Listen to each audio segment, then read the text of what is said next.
Hello, Absurd Nerd here. Today we're playing some Legend of Ace on the mobile phone. It's a pre-recorded game. We chose to play as Medusa. In case you wonder what she does, she has a passive that poisons, giving us an attack speed boost, and we do a bit more damage to targets, I believe. Her main basic attack can hit 3 targets. Her number 1 ability does a rain of arrows, poisoning enemies, which is very nice. Ability number 2 does a fan of arrows, also applies her poison passive. And her ultimate is this orb thing that sort of rolls towards the enemies, and if it hits them enough times they get petrified. Level 1 we took Petrified Rain. Basically means that our number 1 ability can actually freeze an enemy, as we saw there, it gets turned to stone. And it also poisons still, so it doesn't get rid of that effect. It's just very, very useful. Very an annoying ability at level 1 just to harass the opponents with. And as you see there with the support, we just bully them completely out of lane so we can just get free farm here. So we're trying to hit level 2 as quick as possible. So with this build I always start off with the rain of arrows kind of ability. And I didn't like the card that makes that ability a little bit more aggressive. So we're level 2 now, so now we've got a point in our fan of arrows ability. So I'm going to look there to see where we are and how much XP. Obviously we're in a dual lane, so we're kind of sharing it. The Siren lands a nice stun on there, so we get a nice easy kill. Trying to get some more damage off on the enemy Loki there. As you can see, my auto attacks do hit multiple targets. And unfortunately he flashes out, otherwise that would have definitely been another kill there. So we just ping some damage onto the tower, just while waiting for other minions. And we hit level 3, so we get Hunting as our second card, which gives us our attack power and our movement speed. We don't take a boot card on this build, so that's where we get all our movement speed from. I do use my abilities a fair amount, so my mana is running really, really low here. Health-wise we're fine, the Siren gives us nice heals. We see her going on to him, so we get him again. He flashes out, but they flash after him, hoping for another auto, but don't get him. But it's fine, we've got a nice safe lane here. We're slowly catching up with our solo laners on farms, that's pretty good.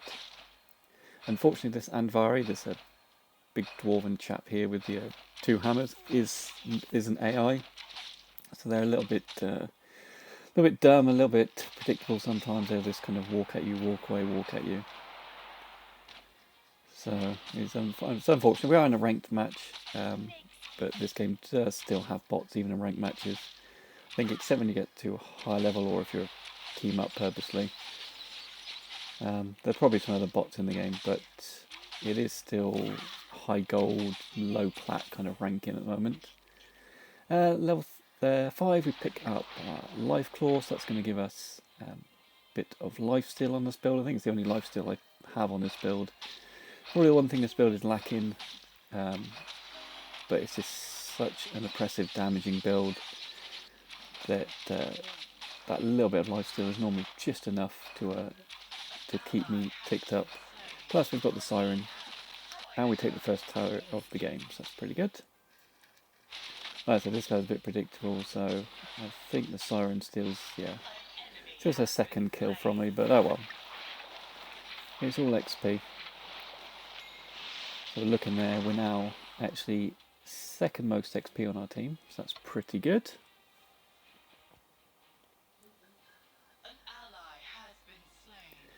As we pushed out our lane, we're just going to go help other lanes push themselves out as well. Medusa's got crazy push potential, especially on this build. We fire off our arrow in the completely wrong direction. Very bad prediction on that.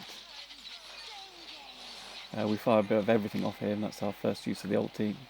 Freeze him there. We run away here, foolishly thinking that Hercules was actually an enemy, but he was on our side. So we come back in and help him push the turret, although for some reason he starts attacking the minions instead of attacking the tower. But I think he has sort of a splash on his attack so he can hit multiple things. Well, unfortunately, the Hercules does forget that he should be really going for those dragons, but oh well, it's fine. We'll go take another tower. Got a wave coming in here, so it should be fine. And we hit level 7, so now our passive where we fire off 3 arrows. Now any extra arrows, so say we're at one target, all 3 of our arrows will hit that target. So it's just more damage in a 1v1 and more damage against a turret as well. So we're just going to go over and help our team, and we're actually now topping the XP.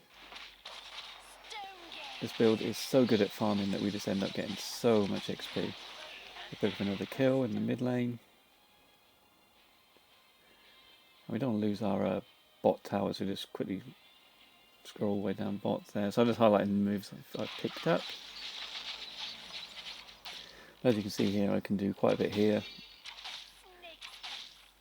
So this build just gets better and better over time. At level 9 it gets very, very good. So we're just in lane, farming up. Using up all our mana just to push this out. And then we probably should back just to get some more mana. Yeah, we do. With a nice shark back animation. Our team is not doing great. Yeah, the enemy Baemon, their jungler, is definitely power farming as well. So we decided to take the red buff for myself. With the amount of targets I can hit, and I think they apply the pass. They apply a little bit of damage from that. And now we've got 2 extra shots on our split arrow, so now we're firing off 5 shots with every auto attack. And with the card we picked up before, that means we are going to actually be hitting 5 targets, or hitting 1 target 5 times. Which comes in very useful here. They come in on us.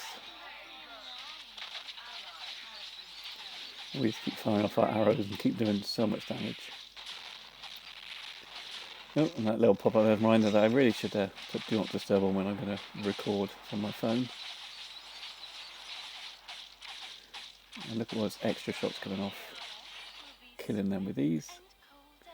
And here's where we see how good it is against a tower. We've got our 1 main shot and 4 superfluous shots, all hitting the same target. All can crit for 150% damage as usual. And look at those 3 shots far off the screen, bam, hitting that Dracula as he's running away. So even though we leapt away, if you're already fired off your auto attack, it's going to follow him. As I said, it's very, very scary. Plus all the extra damage I get to do from their poison. Plus I get an attack speed boost attacking poison targets. On top of all the attack speed that's in this build. We're going to make very short work of the Pit Fiend, giving all our minions a good buff. I think we just rotate around and take the dragon. Or if my team doesn't come, I'm just going to take it anyway. We're now crazily far ahead on the farm. Unfortunately, I whiff on my ultimate fire off the completely wrong direction. But we get a double kill here, but then, God, that Hellross damage. But we hit level 11, get Death Fight, so it's going to give us more attack power, more crit rate, crit chance, and crit damage. It's pretty much, if you're going for crit, it's the best card in the game for critting. Very, very good. Let's see how our team are doing. Loki's very, very underleveled. In fact, most of the team are. There's what, level 7s, level 8s. The jungler is at least level 10. And Dragon's already back up, so they're just going to rotate around and get Dragon.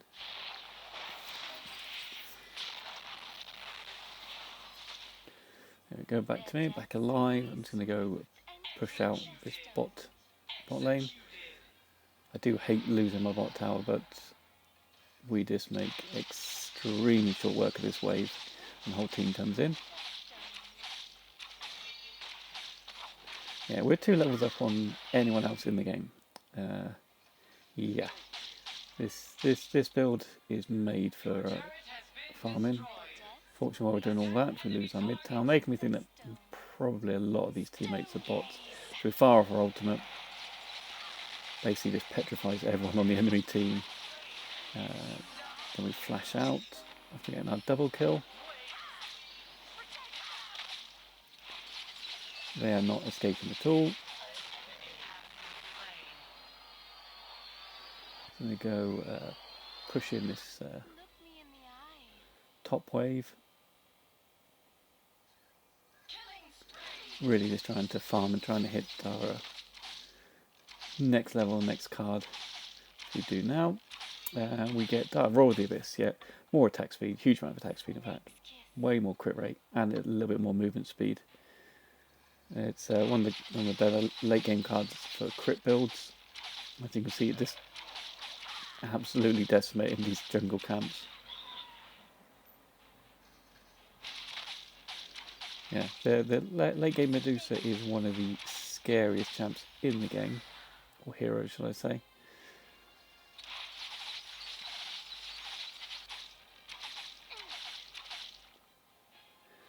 This build doesn't have much in the way of lifesteal, but I'm pretty much end up trying to kill stuff before they can hurt me anyway. We shred through towers. We take out waves. This guy's again, we whiff our ultimate. But yeah, that guy is severely lower level than us. He wouldn't stand a single chance. Plus he's got no CC at all. So we're just going to push in and end the game here. Yeah, and our minions kind of just win it for us there. So we got Godlike there, 10 kills, 4 assists, only died once. Most damage in the game, most kills in the game. All in all, a pretty good game on Medusa. I hope to do more content on Legend of Ace. Like and subscribe. Thanks for watching.